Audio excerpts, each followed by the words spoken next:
Então vamos começar? Vamos lá.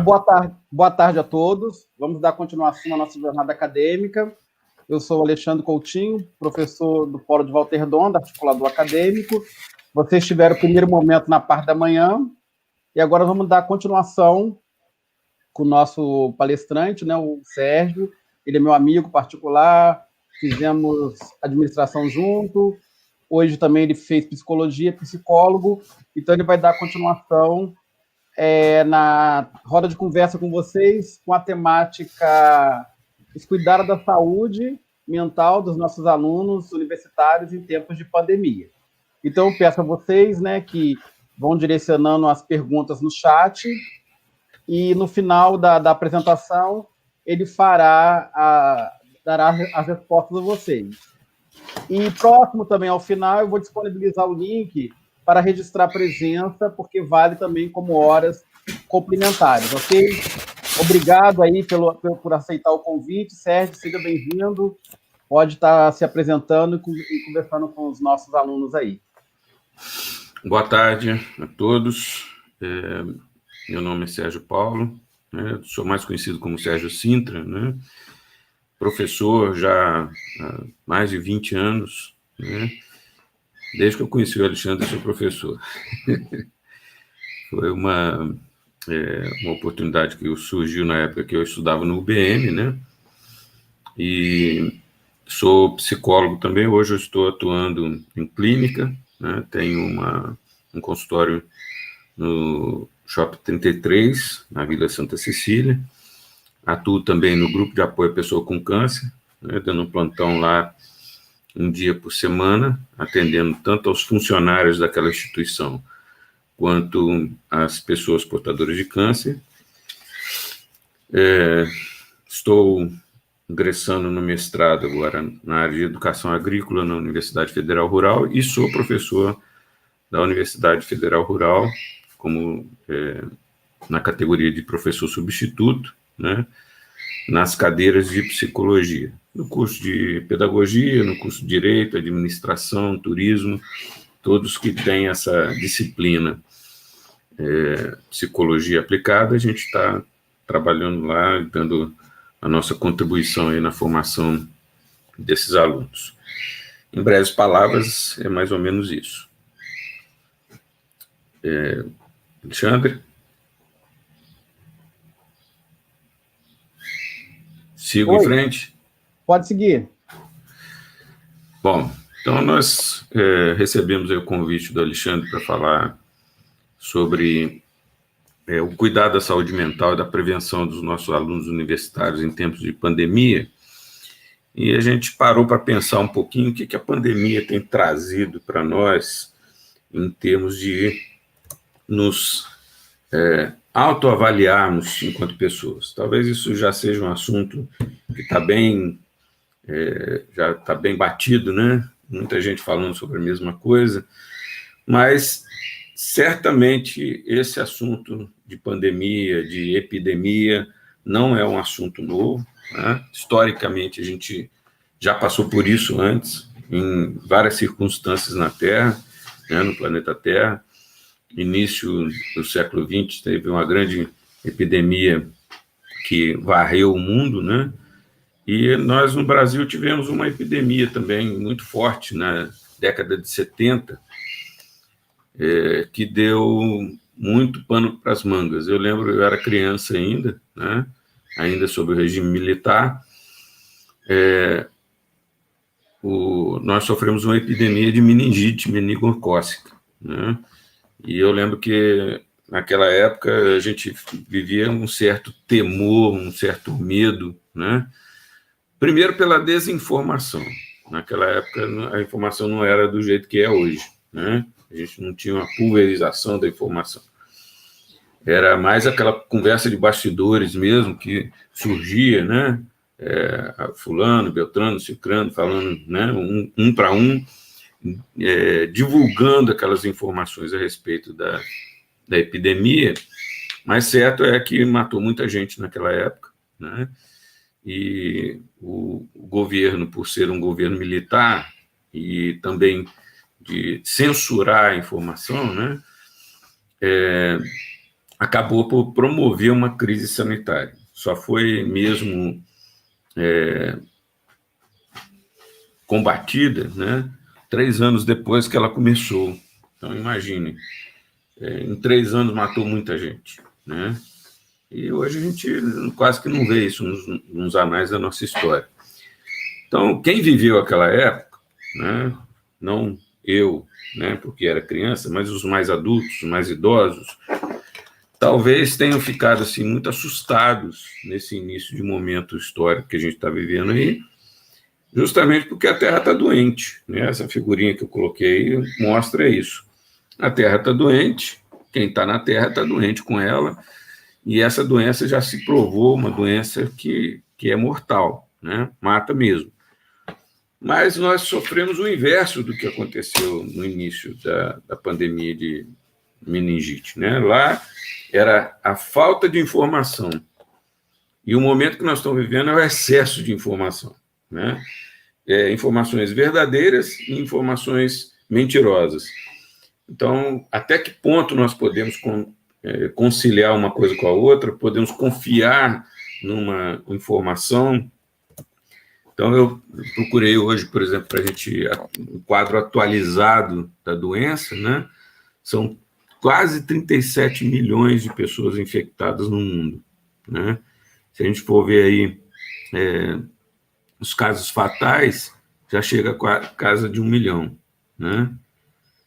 Então, isso gera medo, né? Medo, o desenho do medo é isso aí. Estado emocional provocado pela consciência que se tem diante de um perigo. Aquilo que provoca essa consciência, sentimento de ansiedade sem razão fundamentada. Receio, medo de tomar manga com leite, né? Uma tradição antiga aí dos antigos, né?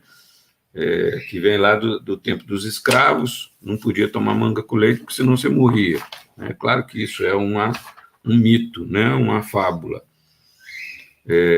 O problema é que os negros que eram escravizados, né?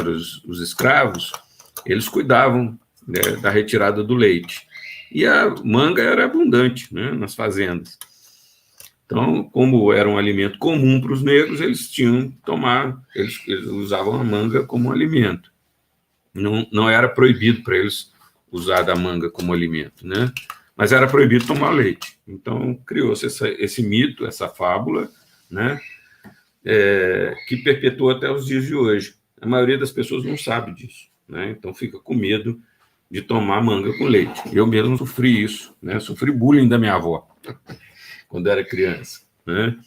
Ela vivia colocando medo na gente, o dia que tomava um sorvete de manga, o dia que comia uma manga, não podia tomar leite, comer derivado de leite, comer queijo, manteiga, o que fosse, né?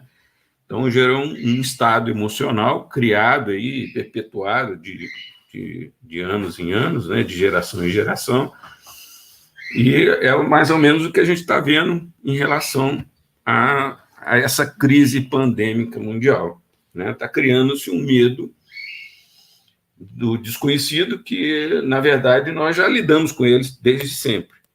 Vou dar um exemplo, né? No início dessa crise, alguns falaram, é uma gripezinha. Na verdade, a gripe é uma doença grave, né? É uma doença transmitida pelo vírus, né? Esse vírus da Covid, né, 19, o coronavírus, foi muito bem explanado por alguns meios de comunicação, dizendo o novo coronavírus. Por que novo coronavírus? É uma mutação de um vírus que já existe há séculos e séculos aí, que já infectou um monte de gente, já matou um monte de gente, né? Mas a gente acostumou a conviver com ele, porque nós já desenvolvemos uma certa resistência a alguns tipos de vírus da gripe, né? Há pouco tempo atrás, não muito tempo atrás, nós tivemos aí uma epidemia, não foi uma pandemia tão grande assim, de H1N1. Havia até uma previsão de que ela ia explodir como uma doença que ia matar muita gente, mas acabou não acontecendo. Matou muita gente, mas talvez não comparado a essa nova cepa aí do vírus corona, né? Então, Dicas para lidar com medo, né? A gente vive meio amedrontado pelo desenho das circunstâncias que a gente está vendo aí, né? Primeiro, exercite a mudança de perspectiva. O que esse pensamento acrescenta à sua vida? Muitas das coisas que se ouve durante a quarentena, infelizmente, estão longe do nosso alcance. O máximo que podemos fazer é nos cuidar, para assim cuidar do próximo, fazer doações para quem precisa de ajuda. Então, mudança de perspectiva. Olha só, tem alguma coisa que eu posso fazer pessoalmente contra essa doença, contra a disseminação dessa doença? Então, nós vimos aí algumas precauções. A mudança de costumes, por exemplo, né? Lá no nosso prédio, lá do consultório, houve uma mudança de costume. Antes a gente via lá os elevadores subirem lotados de pessoas, né? 17 pessoas, 15 pessoas no elevador, agora 4 pessoas, né? Uma em cada canto, né? Daquela área restrita ali. Proibiu-se o uso do elevador sem máscara, quer dizer, tem que entrar dentro do shopping, tem que entrar com máscara. Dentro do consultório, também a limpeza, que antes era feita, sei lá, de 10 em 10 dias, agora passou a ser feita todo dia, né? Com hipoclorito, com álcool, o fornecimento de álcool gel para a limpeza das mãos, o uso da máscara, né? Então, mudança de perspectiva. Você vai olhar de outra forma agora o seu modo de vida. E vou fazer um parêntese aqui, sem paranoia, né? Sem que esse medo tome conta de tal maneira que, tirei minha máscara, eu vou pegar o vírus. Não, calma, não é bem assim, né? Eu não tenho álcool gel aqui na minha bolsa agora, então eu vou ter que voltar para casa porque eu tenho que pegar o álcool gel, eu tenho que ir na farmácia comprar o álcool gel, porque senão eu vou adoecer. Não é gerar uma paranoia, né? Uma obsessão em cima disso, mas tomar todo cuidado e ajudar quem precisa, né?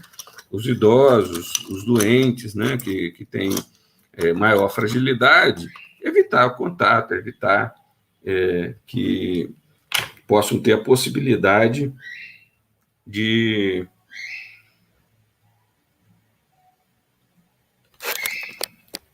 desculpe, é porque eu não estou me vendo, né? Eu estou vendo a tela. O Alexandre está me dando um toque aqui. Vamos lá. Melhorou aí, Alexandre?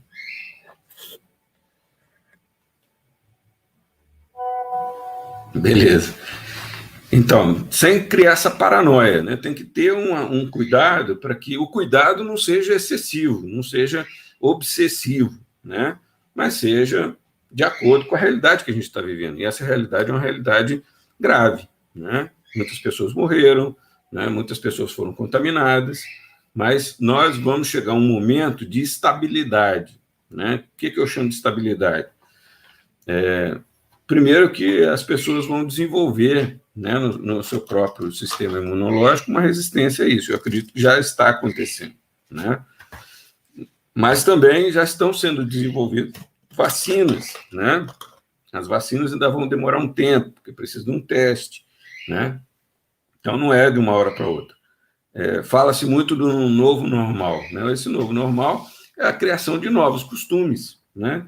De novas maneiras de agir nessa sociedade que está doente. Agora, ela está doente só com coronavírus? Não, de jeito nenhum, né? Ela está doente com outras doenças também que já existiam, né? Então, a gente tem que ter atenção a essas e às outras doenças também, né? Sem esquecer de lado a prevenção, por exemplo, né? Da obesidade, da diabetes, dos problemas cardíacos, dos problemas respiratórios, do tabagismo. Todas essas questões que afetam a humanidade precisam ser colocadas na pauta, né? Sem esquecer, vamos voltar só ao coronavírus agora, a atenção toda do coronavírus. Não, é tudo, né? Todas as questões que envolvem a saúde. Busque ferramentas de distração para lidar com medo. Ficou desanimado, triste, irritado, assustado? Assista filmes ou séries, escute suas músicas favoritas, cozinhe algo gostoso, interaja com quem você ama e brinque com seu animal de estimação. Desse modo, você estimula o seu cérebro de forma positiva.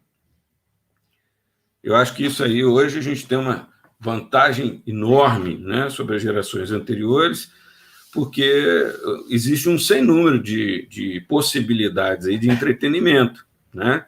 Você liga a televisão hoje tem mais canais do que você consegue assistir a sua vida inteira, né? Tem mais filmes do que você consegue administrar. Se passar o tempo todo vendo filme, você vai ter muito filme para você ver, né? No meu tempo de criança tinha lá a Rede Globo, a Rede Bandeirantes, era a Globo, a Tupi, a Band, Bandeirantes, né? E o SBT, eu acho. Eu acho que o SBT, mais ou menos, né? Estava começando naquela época. Hoje a gente tem aí canais de toda sorte, né? Com todo tipo de programação, então não há motivo para não se distrair, né? Diminua o consumo de informação. Isso é importantíssimo, né? Embora seja necessário saber o que está acontecendo para se prevenir ou se preparar para as novas medidas de prevenção, a overdose de notícias negativas é alimento favorito do medo. A pessoa fica paranoica, é aquilo que eu falei lá no início, né? Diminuir a paranoia em cima disso aí, né? As notícias são boas, vamos comemorar. Não é mudar o paradigma, não, mas comemorar as notícias boas. Por exemplo, comemorar a notícia de que pessoas foram curadas, comemorar a notícia de que em determinadas áreas do nosso país há uma tendência decrescente nos dados estatísticos. Show! É isso que a gente precisa, né? Levantar a cabeça e acreditar, né? Acreditar que está melhorando. Se a gente fica só naquele negócio da notícia negativa, morte, o medo vai aumentar, sem dúvida nenhuma, né? Expresse seus sentimentos. Existem muitas maneiras de expressar sentimentos, além de verbalizá-los. Os hobbies são excelentes para liberar tudo que está acumulado dentro de você e ainda garantir a liberação de hormônios positivos no cérebro. Isso é uma conduta que eu adoto já de praxe dentro do meu consultório, né? Eu já tenho por costume indicar aos meus pacientes de que eles adquiram um hobby ou pratiquem um hobby, né? Porque o que o hobby faz? Ele tira o foco da mente daquelas questões repetitivas de problemas, de estresse ou de pensamentos estressantes do nosso dia a dia. Essa questão varia também de acordo com a principal ocupação das pessoas, né? Tipo, estudantes, trabalhadores do comércio, trabalhadores da indústria e tal, vão estar pressionados por diferentes tipos de fatores estressantes. O hobby faz o quê? Ele tira o foco disso, né? Distancia a pessoa dessa questão. Então, existem muitos hobbies por aí, né? Tem hobbies hoje que são produzidos industrialmente para ser hobby, né? Como maratona de séries, é um hobby, né? Uma distração. Mas também tem aqueles que você pode produzir por você mesmo, né? Colecionar selos, colecionar moedas, isso era do meu tempo, né? Talvez hoje não haja muito interesse da moçada nisso. Mas construir modelos, né? Pintar, desenhar, né? Pode ser uma boa alternativa. E, em quinto lugar, converse com um psicólogo para lidar com medo, né? Tem gente que tem medo de psicólogo, porque acha que psicólogo é para lidar com loucura. Não, né? Os psicólogos estão atendendo remotamente na quarentena através de consultas online. É verdade. É uma pergunta que está aí no slide, mas é uma verdade. Essa modalidade de atendimento é igualmente eficaz para prevenir e tratar a ansiedade, o estresse e o medo com flexibilidade. Você pode organizar a sua rotina de forma que sempre tenha aquele tempinho especial para cuidar de você através da terapia. A terapia, né, principalmente aqui eu trabalho com ela, né, o modelo principal dela é um modelo dialógico, né, onde você vai conversar com o terapeuta e expor para ele quais são as coisas que estão te afetando, quais são as afetações que você tem naquele momento. Então, nós vamos falar um pouquinho mais sobre isso mais à frente, né? Mas isso abre perspectivas, né, para você criar aí eu não gosto muito da palavra cura, não, porque o medo não é uma doença, né? Ele pode se tornar doentio, mas um alívio para as questões do medo, da ansiedade produzida por esse medo, né, nesse momento de pandemia. Então, olha, quem é o profissional psicólogo, né? É o profissional da psicologia aplicada, especialista em psicologia. O que o psicólogo faz? É um profissional que busca entender os comportamentos e as funções mentais do ser humano, aplica métodos científicos para compreender a psique humana e atuar no tratamento de prevenção de doenças mentais e melhorar sua qualidade de vida. Aquele que, particularmente dotado de perspicácia psicológica, isto é, que antevê e compreende rapidamente os sentimentos e os pensamentos dos outros. Essa questão, eu até teimei um pouquinho em botar essa palavra antever aí, porque algumas pessoas pensam que porque o psicólogo tem essa habilidade de fazer a leitura psicológica do seu paciente, de que ele lê pensamentos. Não, né? Não é bem ler pensamento. Esse antever aí é um prever, né? Prever o que pode acontecer, não o que vai necessariamente acontecer. Mas entender que determinada atitude pode provocar um determinado distúrbio, né? Uma determinada ansiedade generalizada, um determinado comportamento que pode provocar um desequilíbrio, né? Então, o psicólogo ele tem essa função. Ele está entre os psiquiatras, né? E o médico tradicional, neurologista, especialista em qualquer outra área, né? Porque, na verdade, ele vai dar um tipo de tratamento que é isento de medicamentos. O psicólogo não receita remédio, né?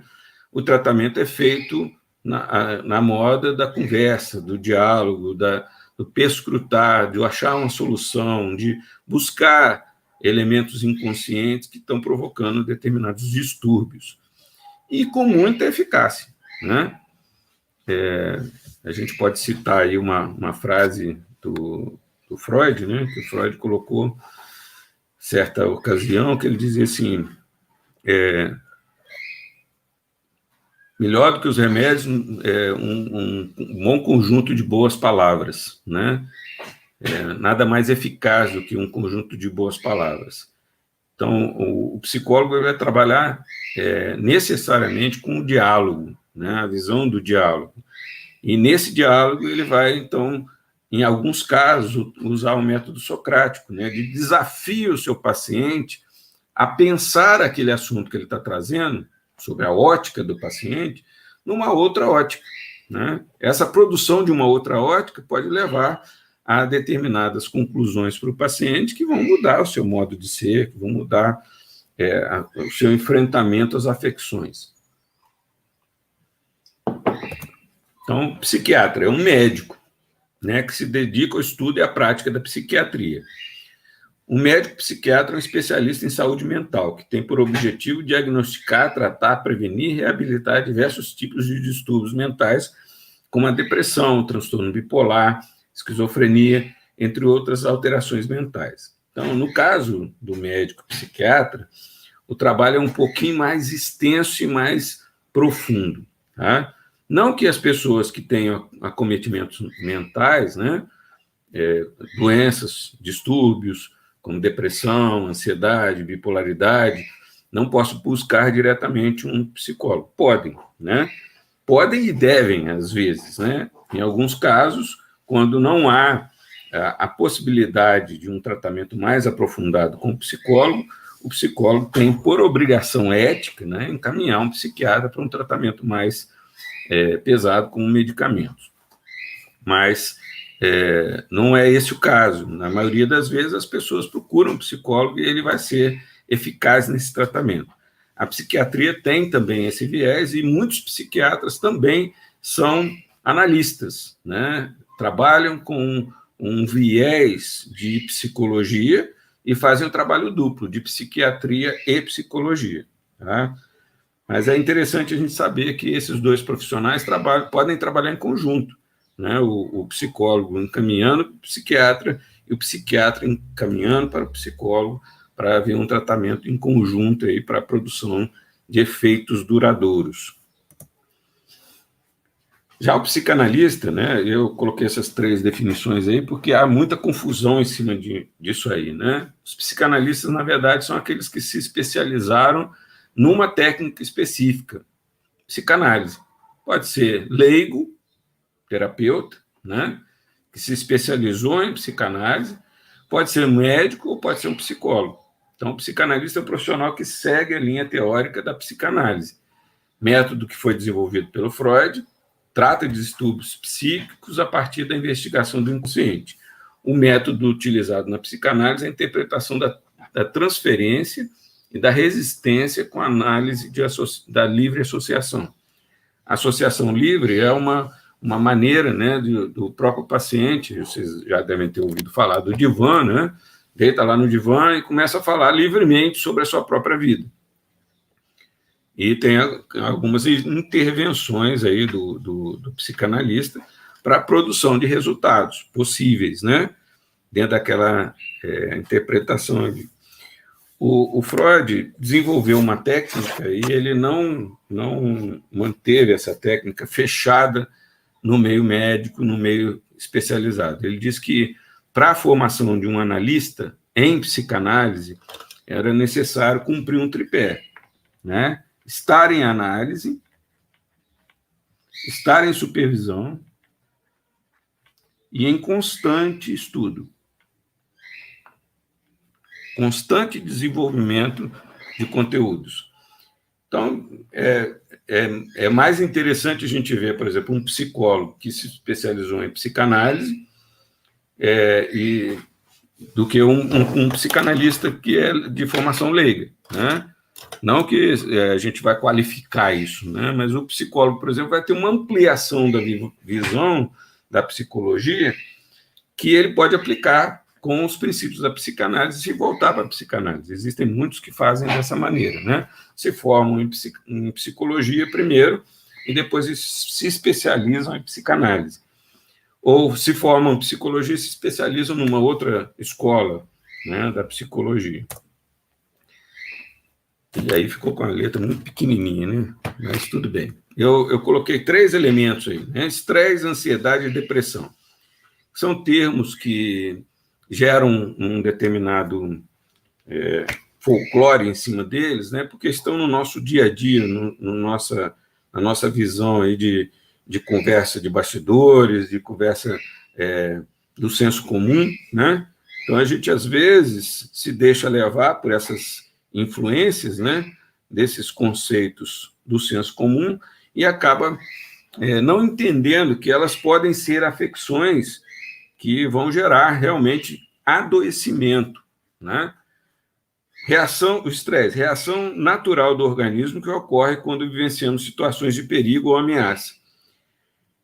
Esse mecanismo nos coloca em estado de alerta ou alarme, provocando alterações físicas e emocionais. A reação do estresse é uma atitude biológica necessária para adaptação a situações novas.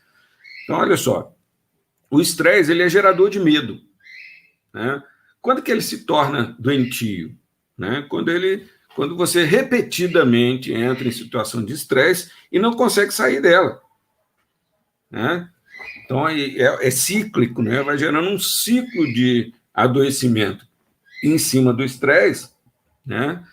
E esse ciclo de adoecimento ele não tem uma reação natural do organismo, né? O organismo não consegue se reverter àquela situação anterior de medo, de estresse, de adoecimento. Então, o que acontece? A pessoa começa a perder capacidade de dormir, ela fica sempre alerta, né? Ela perde a capacidade de relaxar, pode ter acometimentos na maneira de pensar, no raciocínio lógico, né? nas questões afetivas, né? E etc, etc, etc. Tem uma série de sintomas aí que, associados, vão nos dar a sintomatologia do estresse, do adoecimento. Então, vamos voltar lá à nossa temática da pandemia. Se você massivamente está ouvindo todo dia notícias sobre morte, sobre contaminação, sobre isso, sobre aquilo e tal, e tal, e tal, isso vai desencadear um mecanismo que dificulta o seu organismo a se reciclar.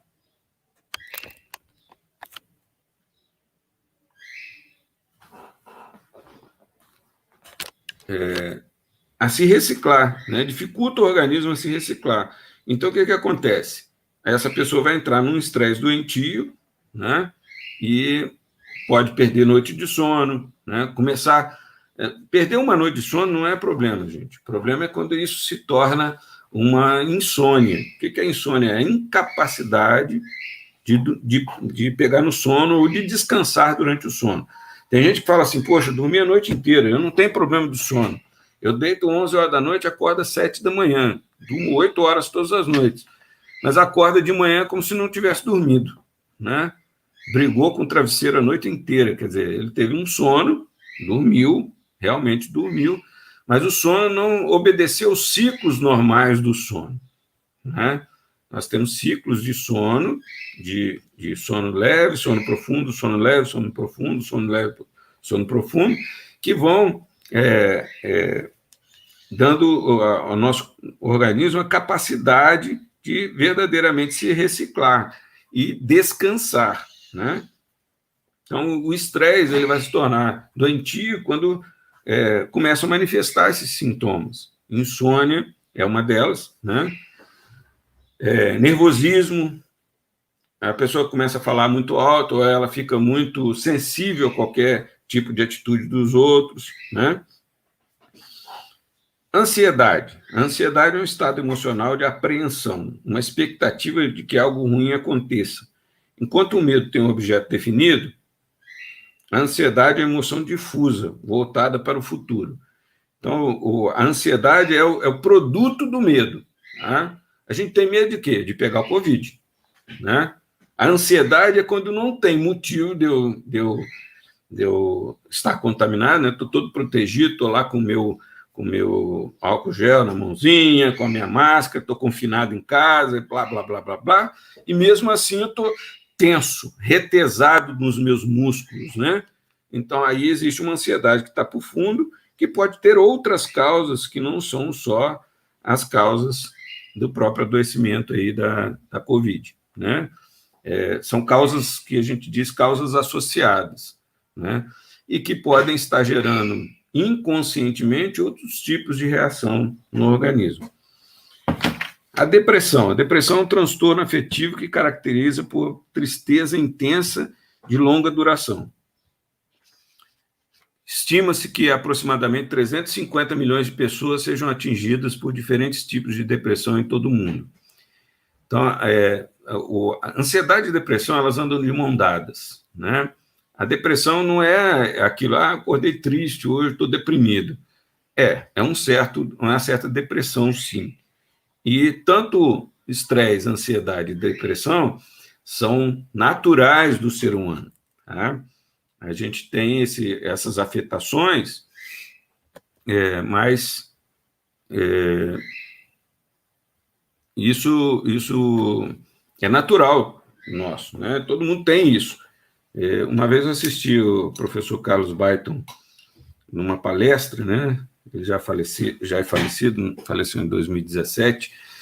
Ele contou uma ilustração, né? Uma metáfora que eu achei muito interessante, que depressão existe uma depressão normal, né? Uma depressão normopática, conforme ele falou, né?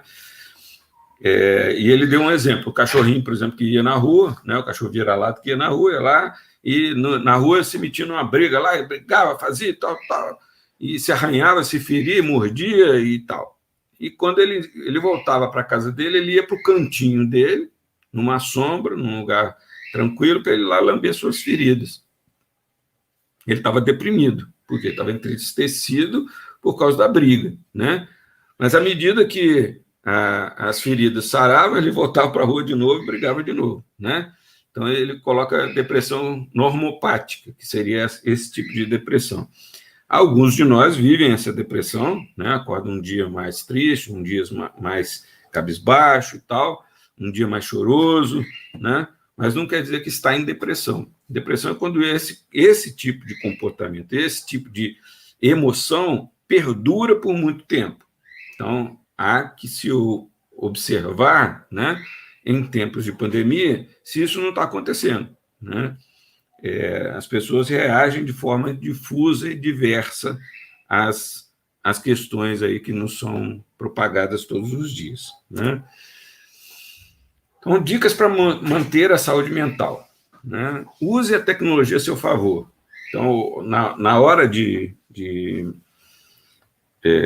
utilizar essa tecnologia, por exemplo, eu falo de 3 em 3 dias com minha mãezinha, que está com 86 anos. Paciente renal, faz hemodiálise 3 vezes por semana, está sempre exposta à possibilidade de adoecer, né?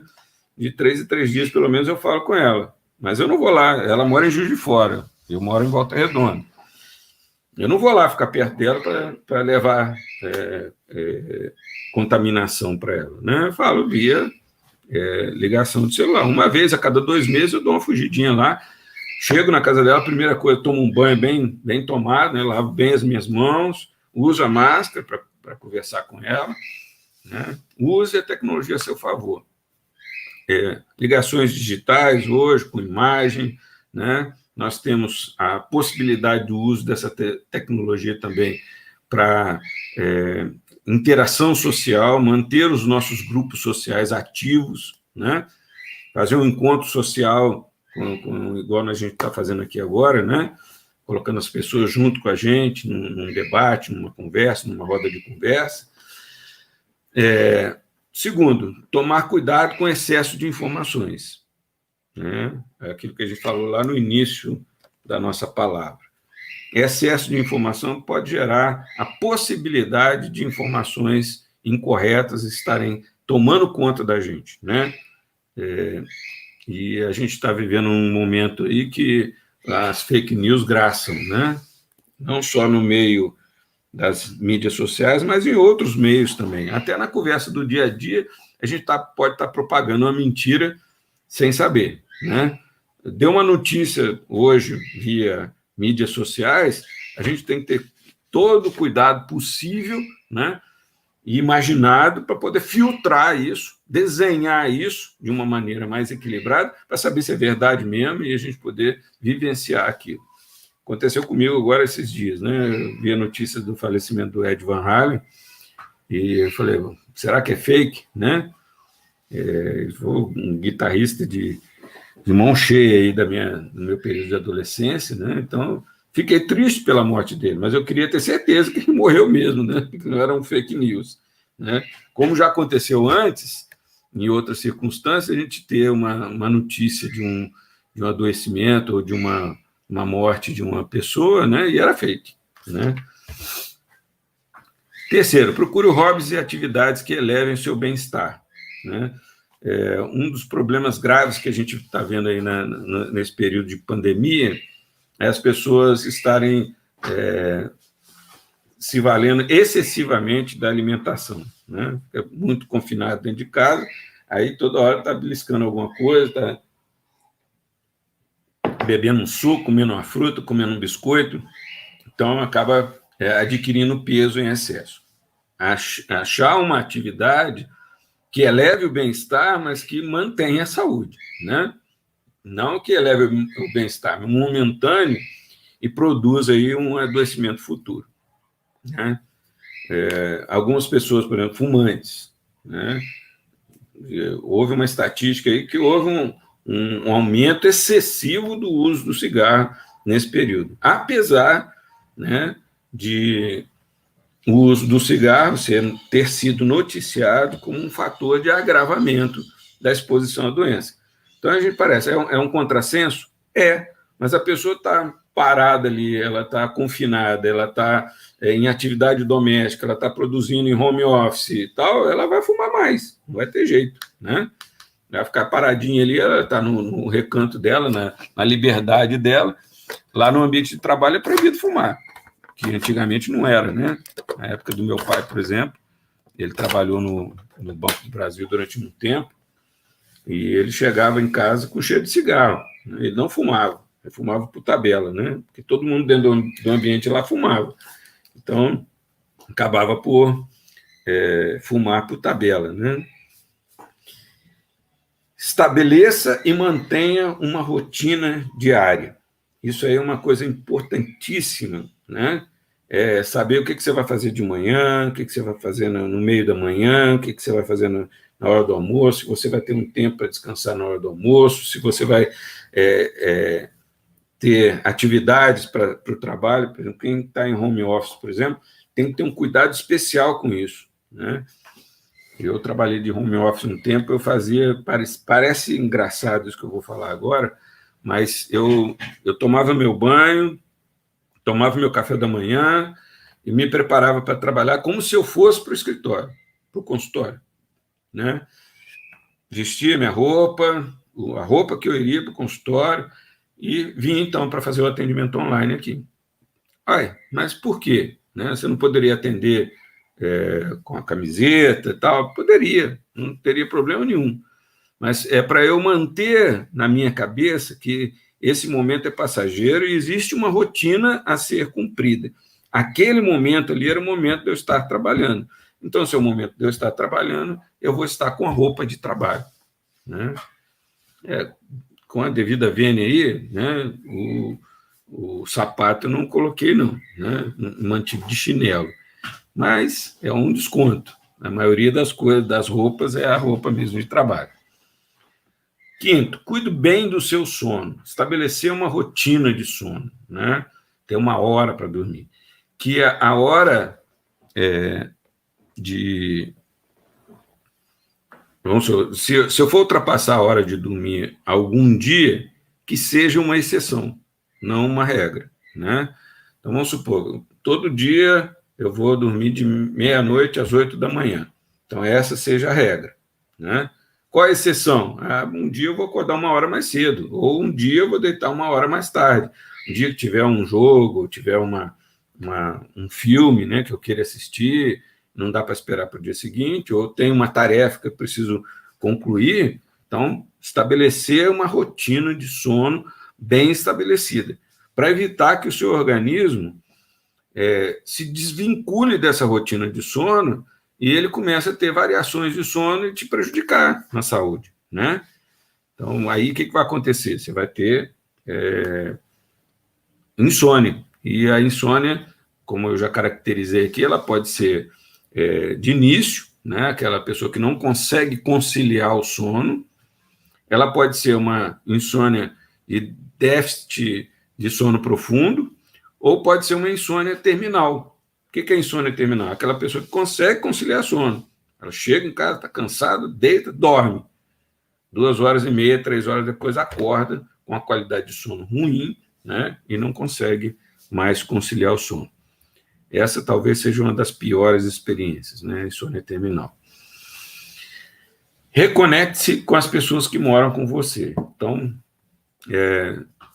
procurar aí as relações perdidas, né, ou prejudicadas em tempos outros, onde você estava fora de casa, é hora, então, de reconectar, é hora de refazer essas alianças, né, com as pessoas que estão junto com você. Familiares, né? A gente tem tendência de, dentro de casa, normal dentro de casa, né? Oi, boa noite, bom dia e tal. Reconectar mesmo, de conversar, de trocar ideias, né? De fazer os seus lamentos com as pessoas de casa, que a gente pode falar sobre os nossos lamentos, sobre os nossos problemas, né? E por último aí, e não menos importante, utilize a estratégia acalme-se, né? Aceite, contemple, haja, libere, mantenha, examine, sorria e espere. É uma técnica, né, de de mnemônicos do Acalme-se, né? Para que você produza uma realidade favorável a você. Aceite as sensações geradas pela ansiedade. Apesar de parecer estranho, aceite-as como algo inesperado e desconhecido, mas que passará, né? Houve uma historinha de um paciente, uma vez ele me contou a história de um príncipe que ganhou uma caixa de presente, né? E a pessoa que deu a caixa para ele falou assim, ó, só abra essa caixa quando houver muita necessidade. E ele enfrentou guerras, ele enfrentou problemas domésticos, ele enfrentou problemas no seu reino e nunca quis abrir a caixa. Só que teve um dia, né, que a coisa apertou demais, né, e ele, então, resolveu abrir a caixa. Quando ele abriu a caixa, ele falou assim, tudo o que você viveu antes passou. Isso também passará. Então, é mais ou menos a técnica aí do acalme-se no aceite, né? Aceite aí, não lute contra os sintomas. Isso faz com que eles se prolonguem e aumentem seu desconforto. Deixe os sintomas fluem até diminuírem. Eu trabalho com pessoas com câncer, né? E uma senhora, num dia, chegou para mim lamentando muito, muito triste, muito ferida, né? Porque ela estava fazendo um tratamento de radioterapia e ela tinha que ficar com os braços para cima, né? E esses braços para cima acabavam por gerar um desconforto muito grande, muita dor, né? Muita dor muscular. Era uma posição ingrata para ela, né? Então, quando ela falou isso, eu virei para ela e falei assim, olha, é o seguinte, a senhora, toda vez que a senhora sentia dor, né, nos braços levantados, fala assim, para a senhora mesmo, não precisa falar em voz alta, não, fala lá na sua mente, só mais um pouquinho, né? Aguenta só mais um pouquinho, é porque precisa, é um tratamento que a senhora precisa fazer, só mais um pouquinho. Passaram umas 2 ou 3 sessões depois de terapia, ela veio falar comigo que tinha terminado as sessões de radioterapia e o quanto foi importante o só mais um pouquinho, né? O fato dela ter pensado ali no desconforto, naquela coisa toda, de ter enfrentado, né, aquilo ali, né, deixando fluir a ansiedade de uma maneira mais tranquila, né, provocou para ela um equilíbrio para ela poder conseguir terminar a radioterapia. Contemple o ambiente ao seu redor. Como um observador, descreva objetos, pessoas, foque sua atenção no ambiente externo e deixe que o seu corpo lide com a ansiedade sem julgamentos, né? O corpo tem a capacidade de lidar com a ansiedade, ele tem a capacidade de trabalhar esses elementos ansiosos, então a gente tem que deixar ele agir, né? Haja, apesar da ansiedade, continue o que está fazendo antes dela surgir. Se for preciso, desacelere, mas siga. Não tente fugir. Isso pode levar à redução da ansiedade, mas também ao aumento do medo. Olha só, nessa questão do agir aí tem um segredo muito interessante. Todas as vezes que a gente age ansiosamente, a gente tende a atropelar assuntos, né? Vou dar um exemplo. Você precisa fazer uma coisa amanhã e uma coisa na segunda-feira, né? Quando a gente está ansioso, a gente vai atacar o da segunda-feira, desprezar o que tem que fazer amanhã. Aí perde o contato com a realidade, porque não vai fazer nenhum nem outro, né? Então, o agir ele tem que ser focado, né? Apesar da ansiedade. Libere o ar dos pulmões, respire, né? Tem que respirar. Inspire pelo nariz, contando mentalmente até 3, leve o ar até o abdômen, né? No diafragma, segure o ar por mais 3 segundos e solte o ar lentamente pela boca, contando até 6. Siga esse processo até encontrar o ritmo ideal para a sua respiração. Nós temos 2 tipos de respiração, a respiração voluntária e a involuntária. A involuntária é que a gente faz toda hora. Eu estou falando com vocês aqui, estou respirando, né? A voluntária é essa. Você escolhe respirar. Colocar o ar para dentro, né? Produzir um resultado ali.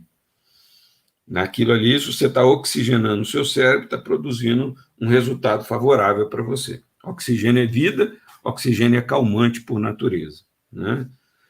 Mantenha o roteiro anterior: aceitar, contemplar, agir e respirar, até que a ansiedade atinja um nível mais confortável para você. Então, repita os passos anteriores, né, até que você consiga detectar que a ansiedade foi embora.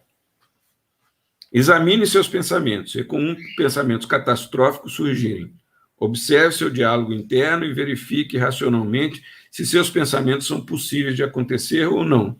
Lembre-se de que a crise de ansiedade é extremamente desagradável, mas ela passa e não coloca a sua vida em risco, né? É muito comum eu ver pacientes, nossa, eu estava numa crise, eu parei e respirei e comecei a examinar os pensamentos e falei, puxa vida, aquele pensamento era impossível de acontecer, né? Então, examine. Sorria. Você conseguiu passar pela crise com seus próprios recursos, conseguiu lidar com a ansiedade e poderá retomar essa sequência quando necessário. E, por último, espere o futuro com aceitação. Deixe de lado a ideia de viver livre de ansiedade. Ela faz parte de todas as pessoas e é útil na sobrevivência. Aprenda a conviver com ela e a utilizar seus recursos necessários quando a crise estiver mais intensa. Ok? Então, com isso, a gente encerra aí a nossa palavra. Eu estou aberto a perguntas agora. Bom, boa tarde a todos. Agradeço aí a participação do Sérgio. Tem algumas perguntas, sim, que eu vou estar colocando aqui na tela, eu vou estar lendo para o Sérgio responder. E daqui a pouco também eu vou estar disponibilizando o link para vocês estarem preenchendo para o formulário da presença, ok? Vamos ver aqui as perguntas que nós temos aí. Deixa eu ver, ó. Começando aqui. Deixa eu buscar aqui, ó. Vamos ver essa aqui, ó. O Alexandre pergunta, ó. Além da doença, que, apesar de muitos negarem ou minimizarem ser real e por si só já deixar muitos abalados, ainda há guerra de versões e até mesmo a apropriação política dos fatos, como todos vimos. E o que ele quer saber? Qual é a pergunta? Deixa eu ver aqui. Não, acho que é... Peraí, isso aqui acho que é só um comentário. É só um comentário. Ele fez um comentário. Eu concordo com o comentário dele e eu não vou entrar nessa questão política. Não, tá. Né? Vamos ver aqui a da Érica, ó. Uma pergunta ao palestrante. Existe uma frequência recomendada para o hobby? Por exemplo, 1 ou 2 vezes por semana? É a boa pergunta, tá? De preferência todo dia, né? Desde que ele seja bem dimensionado com as responsabilidades que eu tenho no dia a dia. Eu gosto de entender o hobby, né, Érica, né? Eu gosto de entender o hobby como a nossa parte criança. Todo mundo tem uma criança dentro de si. Eu estou com 56 anos e eu sou uma criança, né? Na minha estante ali tem carrinho, tem boneco, tem símbolos do Star Wars que eu gosto, e eu tenho que ter meu tempo para brincar com isso. Eles estão aqui hoje mais como um lembrete para mim de que eu sou essa criança. Mas todo dia a gente precisa achar o tempinho para satisfazer essa criança que está dentro da gente, tá? Então, o hobby, ele é recomendado, sim, dentro do meu critério pessoal, tá? Preferência todo dia. Quanto tempo você despender para isso? 15 minutinhos, 20 minutinhos, 1 hora, né? Eu tenho uma paciente que falou comigo que estava tendo dificuldade de achar tempo para fazer os hobbies dela. Aí eu sugeri, ela está em trabalho remoto, em casa, eu falei assim, olha, qual que é o seu horário de almoço? Aí ela falou, de meio-dia a 1. E você gasta 1 hora para almoçar? Eu falei, não, eu gasto 10 minutos, 15 minutos, né? Como bem, dá tempo para comer bem. Eu falei, o que você faz nos outros 45? Mesmo, vou então praticar meu hobby. Ela comprou um ukulele, está aprendendo a tocar um ukulele, né? Faz macramê, que é trabalho manual. Então, são coisas que é para ela, é o jeito dela, né? Então, quanto você puder. O hobby aí não tem uma recomendação de dia, hora, mês, nada disso, né? quanto você puder, o máximo que você puder, para a criança interior se satisfazer, né? E isso também gerar aí uma rota de fuga para os elementos estressantes do dia a dia. Respondi? Ok, vamos outra aqui. Rodrigo Pimenta. O que fazer na prática para quebrar o ciclo do estresse, ansiedade e depressão?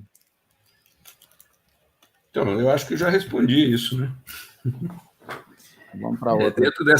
Dentro dessa visão aí, os hobbies vão ser alguma coisa, né? As respirações, usar o acalme-se, para quebrar o estresse, para quebrar a ansiedade, né? E a depressão tem um outro fator que a gente pode fazer, né? Geralmente a depressão ela é desenhada em cima de pensamentos, né? Pensamentos que geram entristecimento. Então a gente pode desviar esse pensamento procurando um hobby, procurando uma leitura, procurando uma imagem boa, né? Eu tenho uma prática que eu faço no consultório que são imagens. Imagens e sons. Você coloca um som de fundo com uma imagem bonita, a pessoa, então, ela tira uma rota de fuga ali para a depressão. Ok. Outra do Rodrigo também qual o limite saudável para o uso da tecnologia nas relações sociais e da velocidade das informações no meio digital? Até que ponto isso contribui para o estresse, ansiedade e depressão? Olha, não existe limite saudável, tá? Aí é que está a questão. Cada um tem que descobrir o seu próprio limite. Eu vou dar um exemplo que aconteceu comigo. 30 anos atrás, me pediram para fazer uma palestra, na época em que se usava ainda retroprojetor com aquelas transparências, né? Eu precisava fazer aquela palestra, eu passei um dia inteiro no computador produzindo os meus slides, né, para poder imprimir na transparência e depois ir lá fazer a minha apresentação. Eu fiquei doente, né? Fiquei 13, 14 horas na frente do computador e foi um exagero. Não é bom ficar muito tempo, né? Tem algumas recomendações dos médicos, por exemplo, principalmente dos neurologistas e dos psiquiatras, de que nós não devemos nos expor ao brilho do celular, ao brilho do computador, ao brilho da televisão, quando estiver próximo do horário de dormir. Então, aquele negócio da gente ver televisão até a hora de dormir não é uma boa coisa, né? É preferível você desligar a televisão, fazer uma outra atividade, para diminuir a incidência de luz na sua retina, né? Para você dormir melhor. Então, esse limite, cada um vai ter que estabelecer por si só. Não existe uma regra, né? Mas você vai descobrir o que é bom e o que é ruim. A questão da insônia, por exemplo, ela pode ser agravada pelo uso excessivo do celular. Gente que vai para a cama com o celular. Não é um bom negócio, né? Celular, de preferência, tem que ficar longe da cama, bem longe.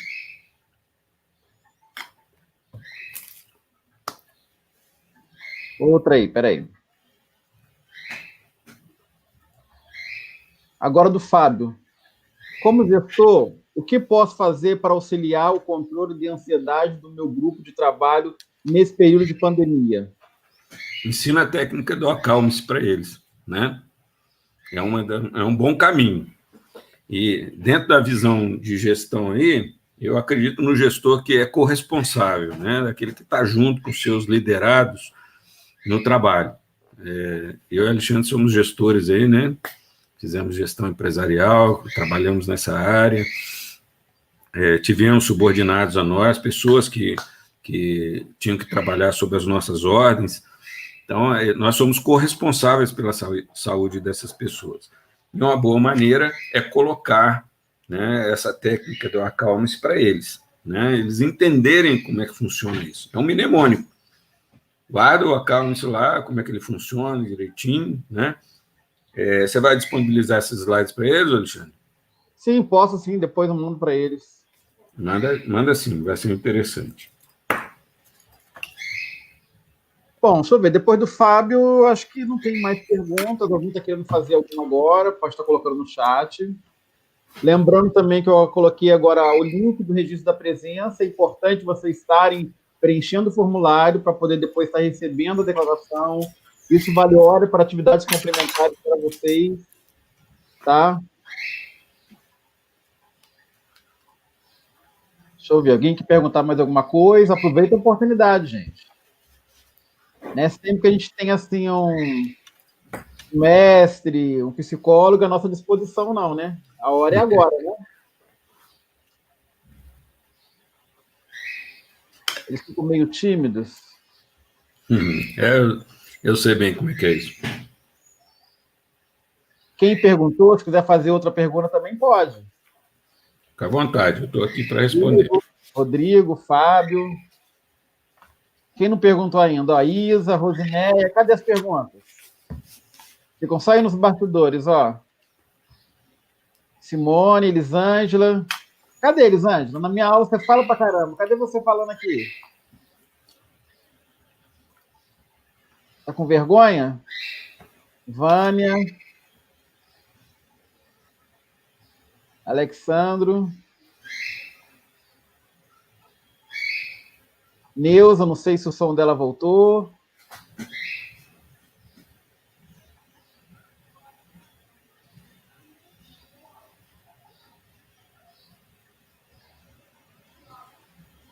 Deixa uma aqui, peraí. Alexandro, ó. Para os mais idosos, o uso da tecnologia não é algo fácil ou até agradável. Nesse momento, não é necessário ter um cuidado especial com eles, apesar do distanciamento imposto pela pandemia? Sem dúvida. Eu citei o caso aí da minha mãe, né? Pelo menos uma vez a cada 2 meses eu vou lá vê-la, né? Meus irmãos que estão lá mais próximo dela também estão lá dando atenção, tomando todos os cuidados possíveis, né? Para que não haja uma contaminação. Mas eles precisam de nós, porque tem a questão, tem dois elementos. A gente viu a política falando de 2 elementos, né? Questão da economia e questão da saúde. Mas para nós tem 2 elementos mais fortes, né? É a questão da doença propriamente dita e a questão dos afetos, né? Nós somos seres que vivem afetados, emoções, nós temos emoções. E não dá para confinar, botar dentro de um quarto, não dá para colocar lá tanto que a gente vê nos filmes aí, né? Que quando quer castigar alguém, bota ele na solitária, né?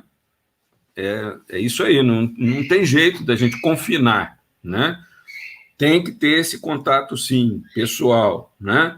Com todos os cuidados possíveis para não contaminar, mas tem que ter o contato pessoal. Tanto que a gente viu aí na TV, né?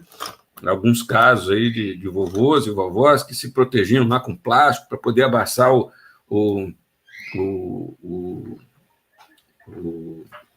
netinho, né? Então, é essa questão aí. Minha irmã está falando aí, ó, que legal. Minha irmã está participando. Legal. Bom, tem uma outra pergunta aqui também, ó. Guilherme, ó. Assim como a camisinha, a máscara veio para ficar? Olha, boa pergunta. Não sei. Sinceramente, eu não sei. Né? Vai depender de um costume social, vai depender... Porque, olha só, a camisinha diz respeito a uma doença incurável, né? Diz respeito a uma... que tem tratamento, mas ela é incurável, né?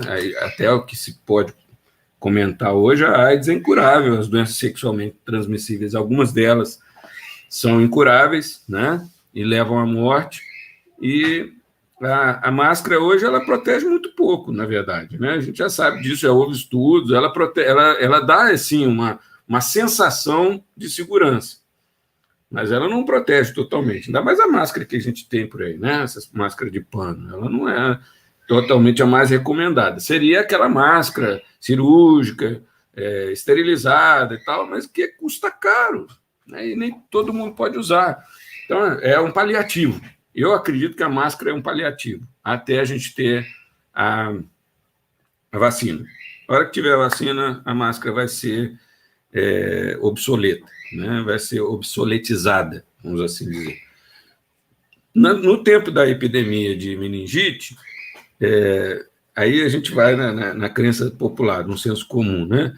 Usava-se um patuá feito de cânfora, e todo mundo dizia que aquilo ali expulsava o vírus, da crença daquela época, né? Quase 40 anos atrás, ou mais de 40 anos atrás, né? E ninguém fala de patuá hoje em dia mais, né? Ninguém fala de cânfora nos dias de hoje. Então, eu creio que a tecnologia vai produzir um medicamento, né? Uma vacina, e vai nos isentar do uso dessa máscara. Eu acho que não vai ser por aí, não. Tá? Acho que ela não vai se perpetuar aí como uso contínuo, não. Ok, vamos outra aqui. Ó. Mas não deixa de ser uma futurologia da minha parte, tá? A Érica agora, ó. O senhor falou do prejuízo de descarregar a ansiedade comendo. Há alguma influência comprovada da alimentação sobre a ansiedade? Há algum tipo de alimento saudável que reduz a sensação de ansiedade? Olha, eu não sou nutricionista, né? Eu acredito que existam, sim, alimentos que trabalham nessa questão da ansiedade. O nutricionista vai poder dizer com mais propriedade do que eu. A questão é, o fato de ficar confinado provocou nas pessoas uma tendência a se alimentar mais, a comer mais do que o necessário, né? Mas isso também não é só a questão do confinamento, não, tá? A gente tem também aquela rotina acelerada também que provoca a pessoa a comer comidas não muito saudáveis, né? O McDonald's e o Burger King não vai gostar do que eu vou dizer aqui, não, né? Mas os fast foods, o que são, na verdade?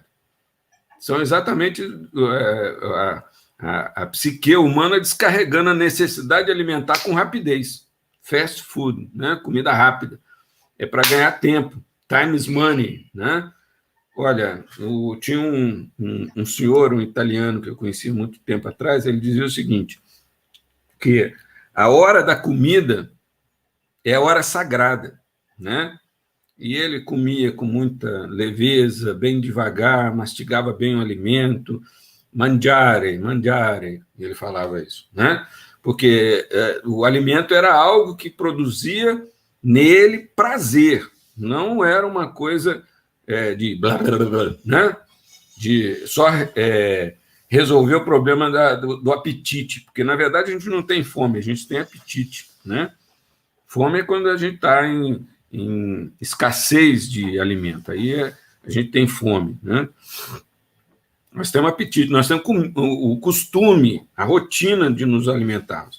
Café da manhã, almoço, janta, ceia, tem gente que toma café da tarde, tal. E acaba, dentro da pandemia, você sai do almoço, aí vai na cozinha, come uma banana, aí vai lá, toma um copo d'água, daqui a pouquinho está comendo um biscoito recheado.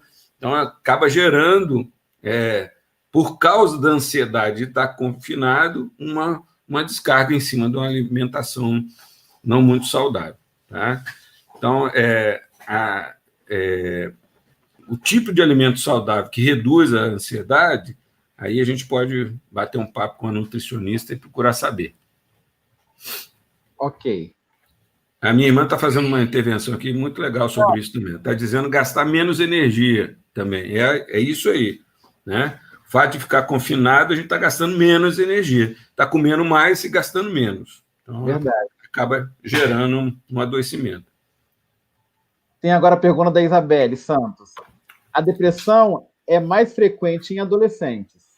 Conhecia muitos colegas que passaram por isso, até mesmo na minha família. Acho que ela está perguntando se a depressão é mais frequente em adolescentes, né? Não há um estudo estatístico sobre isso, não. Tá? Mas é seguro que os adolescentes de hoje manifestam mais depressão do que antigamente. Isso porque a oferta da sociedade hoje, em termos de oportunidades, em termos de coisas novas, não é para todo mundo, né? A gente sabe disso. e acaba gerando uma desigualdade muito grande. Então, a depressão ela tende a se instalar, né? Mas existem outros fatores. A depressão é algo muito complexo para a gente analisar em simples teses, né? Não dá para pontuar e dizer é isso. Não, não é bem assim, né? Existem outras questões que a gente precisa analisar. Mas, seguramente, os adolescentes de hoje estão mais acometidos de depressão do que os adolescentes de antigamente, tá? Existia menos oferta de coisas, né, de prazeres, de ideias nos adolescentes de antigamente. A gente vê no Facebook, às vezes nas brincadeirinhas lá, o pessoal falando assim, olha, se você soltou pipa na rua, se você jogou rodopião, você brincou de amarelinha, você teve uma infância feliz, né? Porque hoje em dia não tem mais nada disso. Em compensação, hoje em dia tem computador, tem celular, tem tablet, e isso acaba gerando uma descompensação na maioria dos adolescentes nos dias de hoje. A adolescência é um assunto que muito me interessa. Tá? Eu trabalho muito com adolescentes no meu consultório. A adolescência, na verdade, é um período da vida onde nós vivemos uma síndrome de anormalidade. O adolescente não é nem criança, nem adulto, né? Ele é um meio termo entre uma coisa e outra. Tem pensamentos de adultos em muitas coisas, mas tem pensamentos de criança em muitas coisas. Então, há um conflito muito grande nesse período. Então, já é normal, dentro da adolescência, vivenciar uma certa depressão, tá? Mesmo para os de antigamente.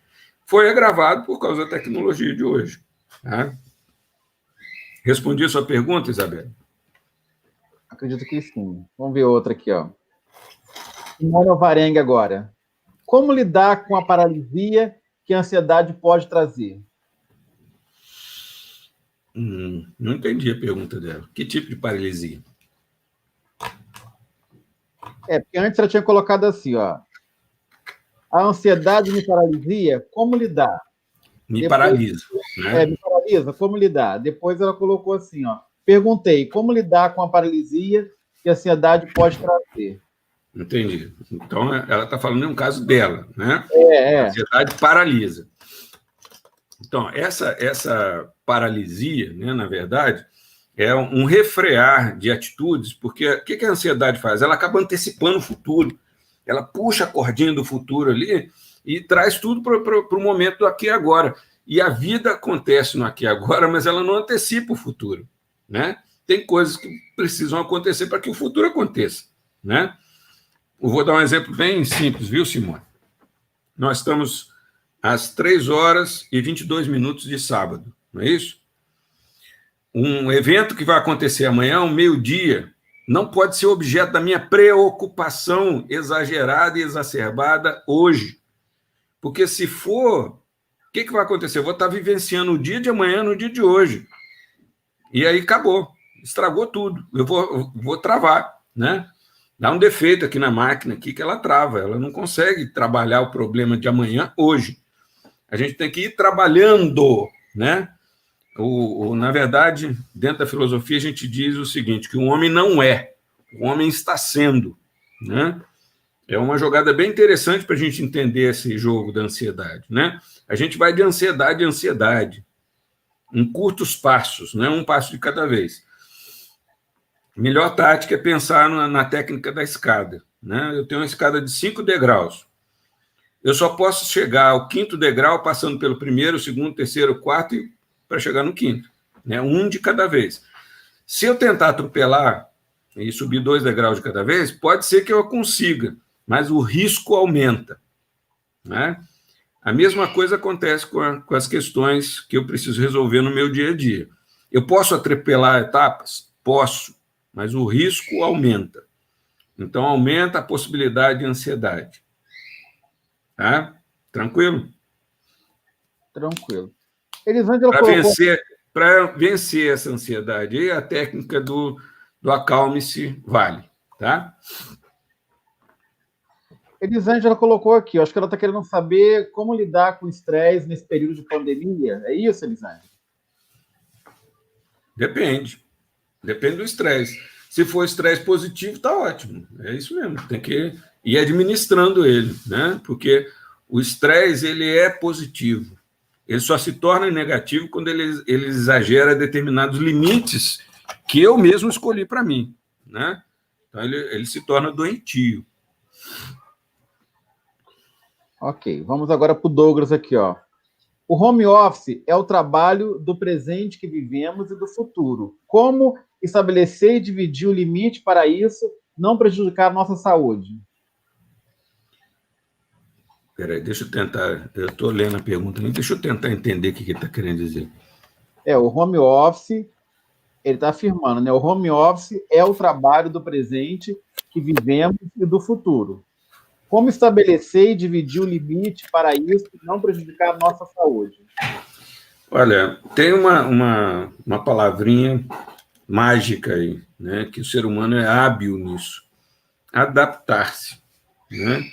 Nós temos que nos adaptar a essa nova realidade. Esse home office, por exemplo, dos professores, no primeiro momento gerou uma polêmica daquela, né, Alexandre? Nossa, mãe. Gerou um estresse horrível, porque a gente estava acostumado com uma certa rotina, né? Preparar a aula, ir para a sala de aula, conversar com os alunos, dar aula, providenciar material, blá, blá, blá, blá, blá. Aí depois mudou tudo, tirou a gente do esquema, né? Botou a gente dentro de uma caixinha, né? Dentro de uma tela. Você olha ali, na tela tem um monte de íconezinhos, fotografias, tudo estático, né? Não tem mais aquela dinâmica de bate-papo de sala de aula. Por exemplo, eu gosto de performance na sala de aula, né? Eu me sinto bem com a performance em sala de aula. Desenhar no quadro, colocar um slide diferente para a gente pensar sobre, assistir um vídeo, né? Performance. Que dentro da tecnologia digital nós temos que nos adaptar agora. Diferente, né? É tudo diferente. A gente está tendo que se adaptar a isso. Mas é adaptar-se. Para mim, o segredo desse futuro do home office é a adaptação. Eu acho que vai ser muito mais produtivo em alguns casos, né? Por exemplo, para as empresas que trabalham com as empresas industriais, né? Que tem que ter a mão de obra no próprio local para trabalhar montagem, desmontagem, etc, etc, né? Ela tem uma parte administrativa, que é a parte de escritório dela. Esses certamente vão continuar em home office, né? Mas vão ter, de vez em quando, uma reunião presencial, uma interação presencial, até para não perder esse vínculo pessoal. Mas eu acho que isso facilitou, esse home office facilitou muito para muitas empresas e provocou também uma economia de forma global. Imagina, por exemplo, os executivos de uma empresa, né, global, que tinha que fazer uma reunião em Nova York. Saiu um cara da China, saiu um cara da Europa, saiu outro cara da África, outro cara da América do Sul, para fazer uma reunião lá em Nova York. A passagem aérea, hotel, né? Um gasto extraordinário. Agora ele vai fazer isso do quarto da casa dele, né? Vai falar com o chefe dele que está lá no outro lado do mundo. Então, tem determinadas facilidades e tem determinados prejuízos, né? Como fator divisor do estresse é uma questão de adaptação, tá? Tempos novos, motivações novas, desafios novos. Ok. O Alexandro pergunta: quando o senhor falou do sono e descanso, isso é um dos quesitos para manter o sistema imunológico capaz de defender nosso organismo contra o vírus da Covid-19, entre outros? Sim, sem dúvida nenhuma, né? O nosso organismo ele trabalha reciclando o nosso sistema psíquico e biológico durante o sono, tá? É durante o sono que nós produzimos uma série de hormônios que vão reequilibrar o nosso organismo. É durante o sono que nós vamos produzir imagens e pensamentos no inconsciente que vão reequilibrar a nossa psique. Isso tudo contribui para um equilíbrio do organismo. Se você dorme bem, você vai ter um sistema imunológico saudável, você vai ter uma musculatura saudável, você vai ter sua psique regulada, você vai viver melhor, tá? Sem dúvida nenhuma. Tanto que quando uma pessoa está acometida de uma doença de orientação psíquica, né, ou de origem psíquica, um dos primeiros sintomas é a perda do sono, né, é o atrapalhar do sono, ou a diminuição da qualidade do sono. Aí o que acontece? Essa pessoa vai ser acometida de uma diminuição também da sua saúde física. Né? Tranquilo? Acho que eu respondi. Sim. Agora o Guilherme está querendo saber. Depressão e tristeza, qual a principal diferença? Olha só, nós temos depressão e nós temos tristeza. A depressão, quando ela é um adoecimento, ela é, na verdade, uma coleção de sintomas. Não é, a pessoa está triste e tal. E há uma permanência desses sintomas por um certo período de tempo. Né? Então, o Código Internacional de Doenças, vai lá, ele tem lá uma série de doenças psíquicas, né? Se eu não me engano, é F32, no item F32, que determinam o que é depressão. Então, está lá. Tem uma série de sintomas que vão determinar o diagnóstico diferencial da depressão como adoecimento. Tá? Tristeza a gente tem todo dia. A primeira tristeza que a gente tem no dia é quando a gente abre a nossa conta do banco. Né? A gente vai olhar o valor que está lá, é uma tristeza. Né?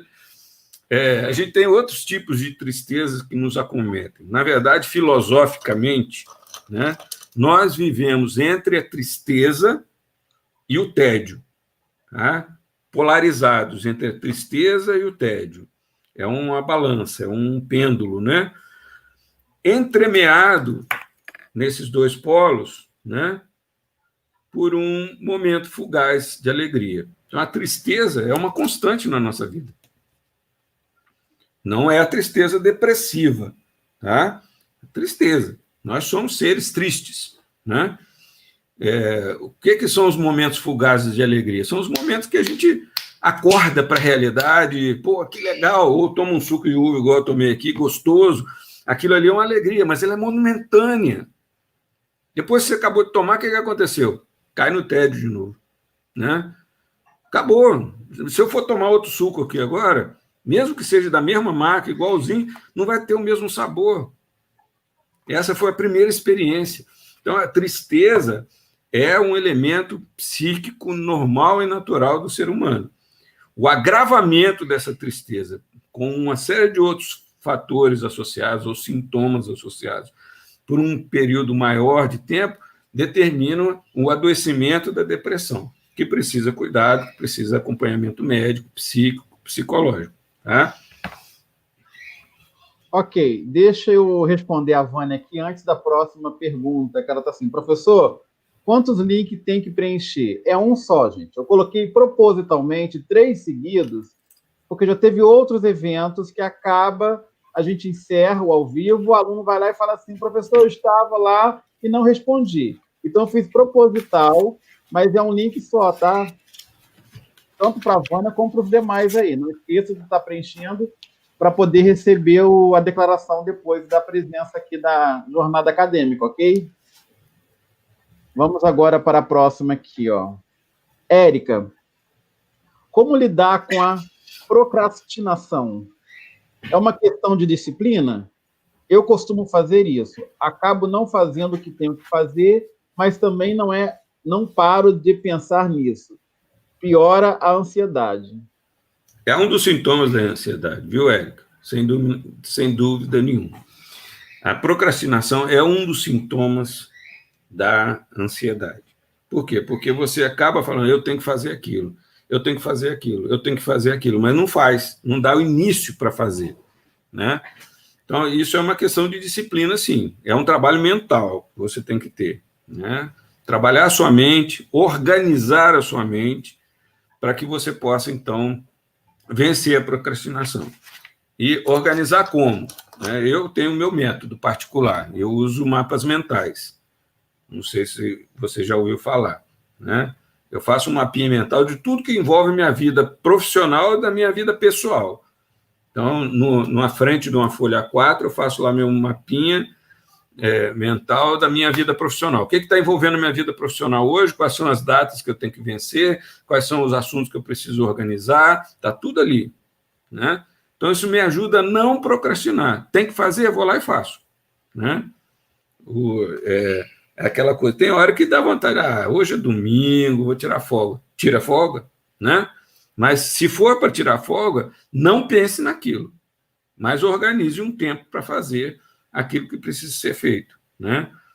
Por exemplo, eu tenho aula terça-feira, tenho uma aula para preparar para terça-feira, tenho uma aula para preparar para quarta-feira, na próxima semana agora. Mas segunda-feira tem um feriado, então meu domingo está livre. Domingo é dia sagrado, eu não vou pegar para fazer essa aula, né? Caso eu não tivesse a segunda-feira livre, aí eu ia ter que fazer hoje e amanhã. Então, eu ia ter que botar no meu mapinha mental lá que eu preciso fazer essa atividade hoje. Por quê? Porque amanhã eu quero ficar livre. Então, eu faço hoje, preparo hoje, amanhã eu estou livre, na segunda-feira eu estou livre. Entendeu? Então, é uma questão de disciplina, sim. Mas cada um tem que achar o seu caminho, né? Não existe fórmula mágica. Verdade. Antes da próxima pergunta, só para contribuir aí com a Érica, cada um tem o seu caminho que o professor falou. Olha, eu estou virando a tela aqui, ó, para vocês verem que eu tenho meu quadro de planejamento. Tá vendo ali, ó? Tá dando para ver? Meu quadro de planejamento mensal aqui no meu escritório, no meu home office, para justamente o quê? Me ajudar, ó. Então é aquilo, cada um tem que encontrar o melhor caminho para poder conseguir cumprir tudo aí, né? Vamos ver aqui, deixa eu ver, Guilherme. Existe alguma dica para selecionar e priorizar conteúdos? Que tipo de conteúdo? Que tipo, Guilherme? Qual o fim, né? Qual o fim desse conteúdo? Pode esclarecer, Guilherme, qual o fim do conteúdo?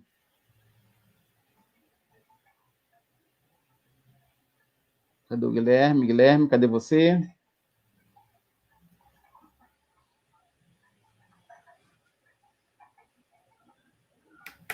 Bom, não sei se o Guilherme não está agora ligado com a gente.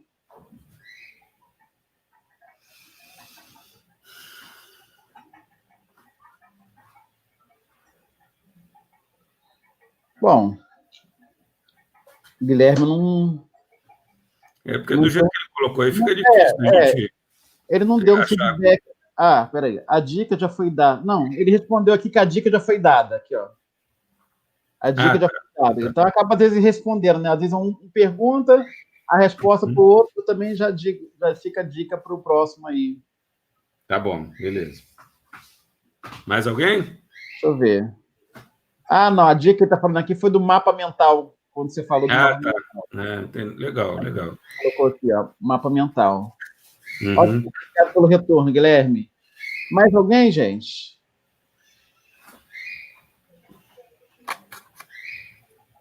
Bom, não tendo mais alguém, a gente pode estar encerrando, então, a nossa jornada. Deixa eu ver. O pessoal está agradecendo, né, pelas respostas. Antes de encerrar, todos já responderam, preencheram o formulário, o link, para depois eu estar mandando a declaração? Acredito que sim, né? Bom, tem mais perguntas. Agradeço a presença do Sérgio, né? Por estar colaborando aqui na nossa jornada acadêmica. Muito obrigado, Sérgio, mais uma vez, né? Por você ter aceito o meu convite. Acredito que foi bem agregador aqui o bate-papo, né? O pessoal interagiu, no início ficaram um pouquinho tímido, aí depois as perguntas vinham aparecendo, e aí uma acaba, às vezes, complementando a outra. E a gente finaliza aqui a nossa jornada, né? Uma boa tarde a todos, não tendo mais perguntas. A gente finaliza e até a próxima. Muito obrigado, Sérgio. Joia, muito obrigado aí parabéns aqui pela organização, né? Tá finalizando aqui. De participar, viu? A Elisângela, parabéns, professor Alexandre, pela organização, e o senhor Sérgio. Tá vendo? Obrigado, tá agradecendo aqui. E é isso aí, gente. Obrigado também, ó. Eu agradeço também a participação de vocês, né, no sábado à tarde, pela presença aqui. E lembrando que no final do mês vai ter a SEMAP, a Semana da Administração, onde também vou estar fazendo esse outro evento e farei contato com vocês também na divulgação. Ok? Obrigado a todos e até uma próxima aí. Valeu, Sérgio. Muito obrigado aí. Tá bom? Um abraço. Falou, gente. Um abraço para vocês também. Vamos finalizar aqui agora.